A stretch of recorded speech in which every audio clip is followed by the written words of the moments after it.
의사 선생님들이 수동적으로 운동을 시켜줘서 풀어주는 방법도 있기는 하지만 기본적으로는 비수술적 요법으로 충분히 치료가 가능합니다. 어쨌든 의사 선생님들의 말씀에 따라서 저희가 치료를 좀 해야 될 것 같은데 제가 공부를 좀 해봤더니 관절 내시경적 수술법이라는 게 있더라고요. 이건 또 뭔가요? 예, 어깨 관절 분야에서 가장 많이 발전된 분야인데요. 네. 어깨 회전근개 파열에 있어서 그 절개나 이런 방법 없이 이 내시경 구멍과 그 기구 구멍을 통해서 힘줄을 봉합해주는 방법입니다. 슬라이드 간단하게 보시면 네. 이렇게 절개 없이 구멍을 통해서 카메라와 기구를 통해서 힘줄을 꼬매주는 방법이고요. 실제 이 그림에서도 보면 이 찢어져서 이렇게 그 딸려 들어간 힘줄을 다시 제자리로 꼬매는 방법입니다. 실제 수술 영상에서도 보면 힘줄이 딸려 들어간 거를 힘줄을 꼬매서 다시 원상태로 이렇게 복귀하는 방법입니다. 와, 이렇게 수술을 통해서 이 치료가 가능한데 사실 어르신분들 중에서는 아프지만 뭐 파스 붙이면 괜찮겠지 이러면서 딱 파스만 붙이시는 분들 많거든요. 뭐 파스도 좀 도움이 되는가요? 예, 제가 아는 환자분도 파스를 1년 이상 붙이신 분이 있는데요. 네. 바르는 파스, 붙이는 파스 다양합니다.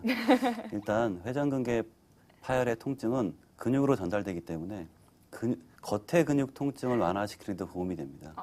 대신 근본적인 치료는 안 되는 거죠. 그래서 이 파스만 의지하게 되는 분들의 특징이 뭐냐면 이제 결국은 회전근개 파열이 진행이 되게 돼 있습니다. 그래서 네. 아까 얘기한 것처럼 보시면 정상 상태는 이 가운데처럼 이게 견봉하 공간이 유지되는데 이 그런 파스만 붙이고 시간이 흐르게 되면 오른쪽처럼 완전히 힘줄이 없어지게 됩니다. 이제 힘줄이 없어지게 되면 아까 얘기한 것처럼 내시경 수술 같은 비교적 간단하고 회복이 빠르고 통증이 작은 수술법을 할 수가 없고요. 네. 나중에는 이런 인공관절 같은 조금 큰 수술을 하게 돼 있습니다.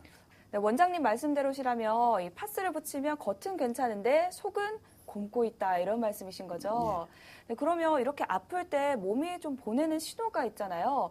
스스로 좀 진단할 수 있는 방법이 있을까요?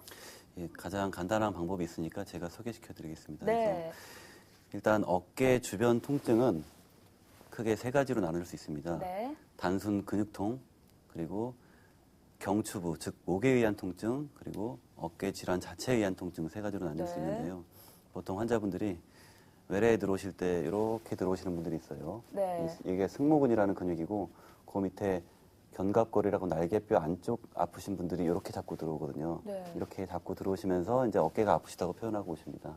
네, 제가 좀 그런데. 그렇죠. 그런 분들은 이제 경추부, 목에 의한 원인에 의한 통증이 있을 가능성이 많고요. 어깨 통증이 있는 분들은 보통은 이제 이런 데를 잡고 오세요. 이렇게 어깨 바깥쪽을 이렇게 잡으시면서 어깨가 아프시다고 오신다. 이러면 보통 내가 어깨 쪽 때문에 아플 수 있구나 판단하면 되고요. 이제 여기다 덧붙여서 손이 저리다.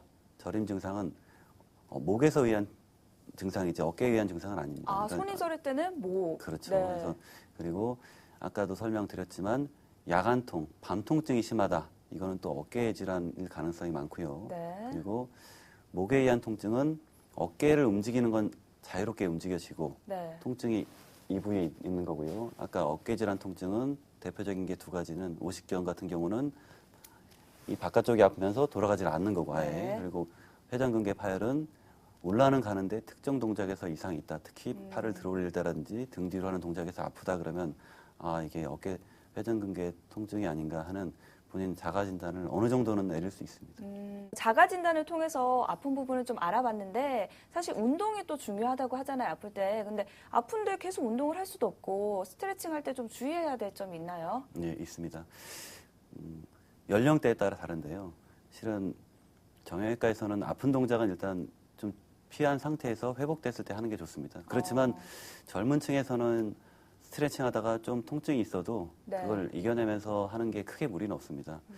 그렇지만 중장년층에서는 이미 회전근개가 노화가 되기 시작하기 때문에 특정 동작에서 통증이 계속 발생한다. 그러면 그 스트레칭 동작은 일단은 안 하는 게 맞는 방법이고요.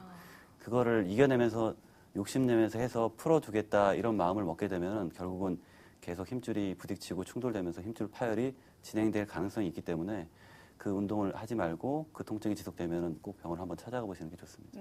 아플 때는 최대한 움직이지 마라 이런 말씀이신 것 같은데 마지막으로 우리 시청자 여러분들께 당부의 말씀 한번 부탁드립니다. 어깨 주변 통증은 근육통, 목 통증, 어깨 통증 다양합니다. 환자분들이 단순히 오십견으로만 알고 자가치료라든지 단순히 그냥 물리치료 받지 마시고 통증이 오래 지속될 때는 어깨 전문 선생님을 찾아가서 진료도 받고 검사도 하고 해서 정확히 원인을 찾아서 원인에 맞는 치료를 받아서 병의 치료 시기를 놓치지 않았으면 좋겠습니다.